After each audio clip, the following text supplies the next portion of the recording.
and gone online for some answers, I reckon you'd be pretty normal. I do it all the time. It's easy to check medical information and health ideas on the internet, but of course there are dangers as well. So what are they? Well, let's check in with Dr. Steve Ellen from Melbourne's Alfred Hospital. Very good morning to you, Dr. Steve. When you balance it up, is the internet a safe source of health information, or do you think it's worrying people unnecessarily? Well, the internet's fantastic in so many ways. There's heaps of good information, but of course there's a lot of traps to using the internet. And as you know, Aussies in particular use it much more than many people in other countries. And the average Aussie spends around about an hour a week looking at health sites. And whilst there's a lot of good stuff, there's really a lot of traps and a lot of what I'd probably call quackery on the internet as well. And Steve, my wife is a big fan of Dr. Google. She sees him all the time. What are the dangers? Because one of the problems I suspect is when you're going looking for something and then, of course, you find what you're looking for. It spits out what you put in. Yeah, look, there's real traps.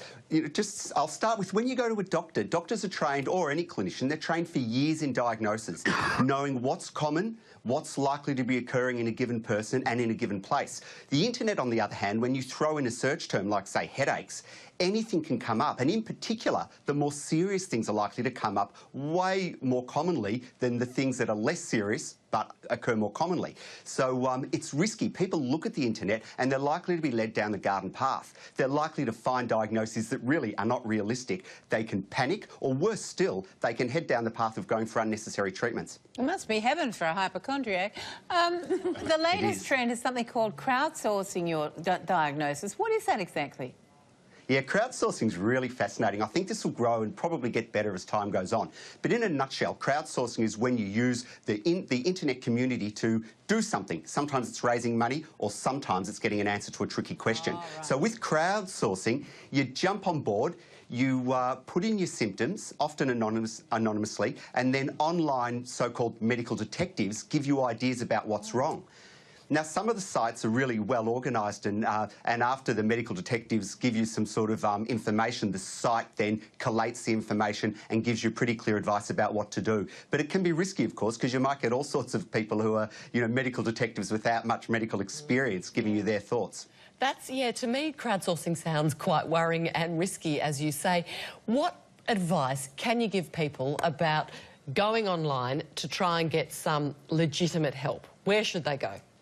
Well, there's a couple of things you can do. For the most important thing is whatever information you get on the internet, you discuss with your doctor or your nurse or the person you're seeing, your clinician, your naturopath, whatever. So you take that information and talk about it. And then the second thing you can do is think carefully about which sites you'll look at. There's a heck of a lot of really good sites out there, like for mental health, Beyond Blue is fantastic, or Sane. For general health advice, things like the Better Health Channel. Now, these sites are all largely government funded in one way or another, and as a consequence, they've got a whole lot of rules and regulations. They have to be fact-checked by a whole lot of senior clinicians, and so all the information on them is high quality. So, that's your number one step. Look at the site you're going to, figure out if it's quality, and then take the information to your clinician. Well, we've got you, Dr. Steve. Do you reckon you can diagnose what's wrong with Joe? He's been hacking up a lot. I just coughed, so I think I must have lung cancer. I heard the cough, and that's what I was worried about too. Yeah, thank you. Dr. Steve, thank you very much for that. We do appreciate it. My pleasure. Thank you.